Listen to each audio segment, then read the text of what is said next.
The orthocenter, circumcenter, centroid and incenter of the triangle formed by the line x plus y equal to a with the coordinate axis lie on।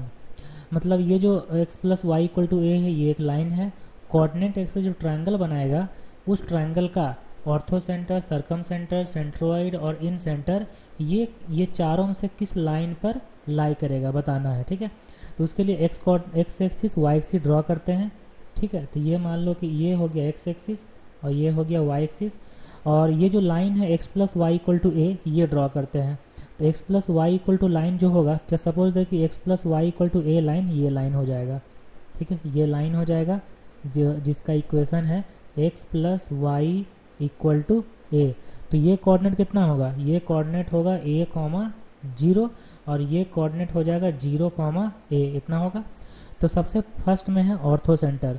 अच्छा, जो triangle form हो रहा है coordinate axis के साथ, यही triangle form हो रहा है। चलो ये मान लिए ए, ये मान लिए बी और ये मान लिए ओ। तो ओ ए बी एक ट्रायंगल फॉर्म हो रहा है इस लाइन का कोऑर्डिनेट एक्सिस के साथ। तो जहाँ पे ओ पर राइट एंगल है और किसी भी राइट एंगल ट्रायंगल में राइट एंगल वाला वर्टेक्स ही ऑर्थो सेंटर होता है, तो यही हो गया ऑर्थो सेंटर। तो ऑर्थो सेंटर देखो क्या है, लिख देते हैं। ऑर्थो सेंटर का कोऑर्डिनेट आ गया 0, 0। अब फाइंड करना है सर्कम सेंटर।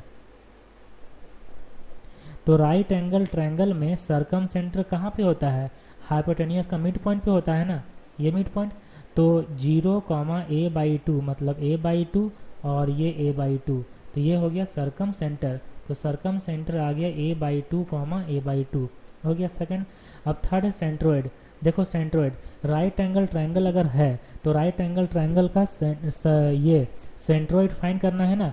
तो इस राइट एंगल ट्रायंगल है तो सेंट्रोइड फाइंड करने का सिंपल फार्मूला होता है ना, x1 plus x2 plus x3 by 3, y1 plus y2 plus y3 by 3।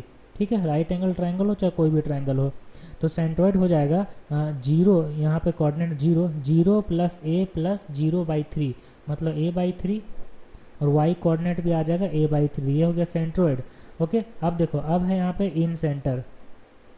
In centre, तो इन सेंटर कैसे फाइंड करेंगे, इन सेंटर फाइंड करने के लिए देखो राइट एंगल ट्रायंगल में इन रेडियस पहले फाइंड कैसे करते हैं, इन रेडियस फाइंड करते हैं perpendicular plus base minus hypotenuse by 2, ये होता है इन रेडियस। तो इस ट्रायंगल में बेस कितना हो जाएगा, ए लेंथ का है, परपेंडिकुलर ए लेंथ का है और जो हाइपोटेनियस है वो √2 ए लेंथ का है। ठीक है, तो परपेंडिकुलर ए है प्लस बेस ए है माइनस √2 ए बाई 2। तो देखो ये कितना होगा, ए कॉमन लेते हैं तो 2 माइनस √2 बाई 2, ये आ गया इन रेडियस। तो इन रेडियस जो यहाँ पे होगा वो ऐसा इन सर्कल जो होगा वो तीनों साइड को इंटरनली टच करेगा और यहाँ पे अगर सेंटर है तो ये इन रेडियस, ये इन रेडियस। तो इसका जो कोऑर्डिनेट होता है वो r, होता है। ठीक है, तो इन सेंटर जो होगा, इन सेंटर क्या हो जाएगा यहाँ पे, in center a into 2 minus √2 by 2 a into 2 minus √2 by 2, ये हो जाएगा इन सेंटर। ये चारों को देखो x और y कोऑर्डिनेट सब सेम है, जितना x कोऑर्डिनेट उतना ही y कोऑर्डिनेट, जितना x कोऑर्डिनेट उतना ही y कोऑर्डिनेट। इसका मतलब ये जो चारों पॉइंट है ये y equal to x line पर लाई करेगा ना। ठीक है, तो y equal to x line पर लाई करेगा क्योंकि ये चारों का x coordinate y coordinate same है। तो ये ऑप्शन हो जाएगा बी ऑप्शन कि orthocentre, circumcentre, centroid and incentre of a triangle formed by the line x plus y equal to a with coordinate axis lie on y equal to x। okay।